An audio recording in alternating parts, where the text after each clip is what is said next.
Recently got into Marvel Legends. I want to say that it's really funny that we get 6-inch figures which are far beyond the quality that McFarlane is offering for the DC Multiverse line. And I do get that these figures are bigger, the DC Multiverse ones at the moment, but they should just be 6-inch. The 7-inch scale is terrible. The articulation of McFarlane figures is terrible. You get the, how do I explain this? A Marvel Legend figure can pose from 0 to 1 to 2 to 3, but a McFarlane figure goes from 0 to 5 to 10, and the list goes on. There's just some weird technique used for articulation for the figures in the elbows, in the ankles, and especially what I'm showing right now is the bendability, the flexibility of the accessories of the plastic used. And if you drop this plastic, it doesn't break because it's flexible enough to endure. And all of the McFarlane things are so flexible that it doesn't maintain its shape. That's terrible. Why would you not want it to maintain its original shape? You have to bend it back, and you have all these bending points in your Riddler cane or your sword or your pistol or whatever. That's just terrible. These are solid figures, these Marvel Legends. And Marvel Legends have been in the game a long time by Hasbro, and they just know what to do. And what should DC Multiverse do? Just copy the way that they're doing this, maybe improve even a little bit. And I think when Mattel is coming out, it should be something in the likes of a Marvel Legends line. And a lot of people have been saying it, but I do agree with this.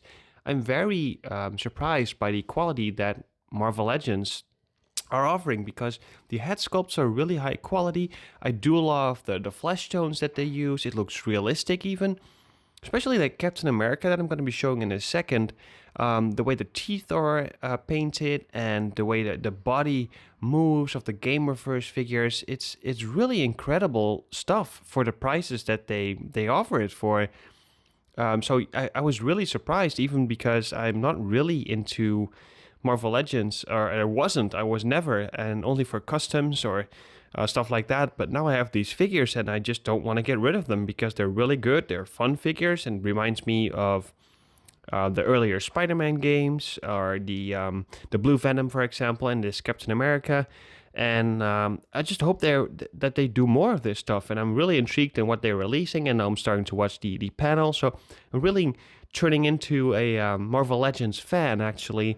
And obviously I'm going to be picky because there's so many releases. But in my opinion, this is just what DC Multiverse should be. A 6-inch line, highly detailed, this level of posability, and then this quality in means of the accessories and the additions that comes, for example, with a Juggernaut figure, which is, I believe it's around $75 or maybe $70. But it's such a big figure, it's very heavy, and McFarlane is going from very solid figures in the beginning, and now they're downgrading. They're using the very cheap plastic at the end of their runtime, and they're just kicking themselves down, I think. And with the McFarlane wave as well, the last Batman Returns, you can see that they had a lot of complaints when Bruce Wayne, the Drifter Bruce Wayne, had the sideways eyes, or the Batman had the sideways eyes, and it's just an odd thing to do. And now they're going back to it. They give Penguin, Danny DeVito Penguin, of all characters you can give an expressive face or an angry look, or they make him look down like an idiot. Why do they still incorporate this type of technique that they've been bashed for before? Why do they do this? And in the beginning, the cars didn't, the like Batmobiles and stuff, didn't have electronics. Then they went to electronics and they charged more. And then everything went on sale. And now they have cars without the electronics again. They're going back and forth in between techniques or the standard actually of what collectors actually want.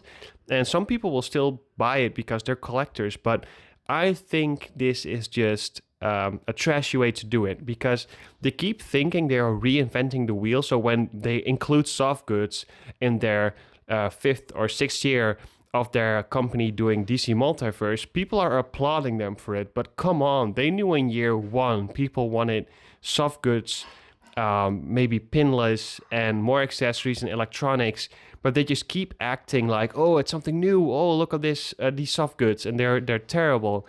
Again, I do buy a lot of DC Multiverse products. As of lately, not as many products anymore, but I am very excited to get the Batman Returns wave to do all of the custom stuff for myself and have the accessories, the penguins, and then the Dogmobile. That's the kind of stuff you don't really get anywhere else, and that's the kind of stuff that they can't really cut too many corners because the Duck is in my opinion very good, but on the figures you can see they start to change the paint of the penguin head sculpt. It's just bad.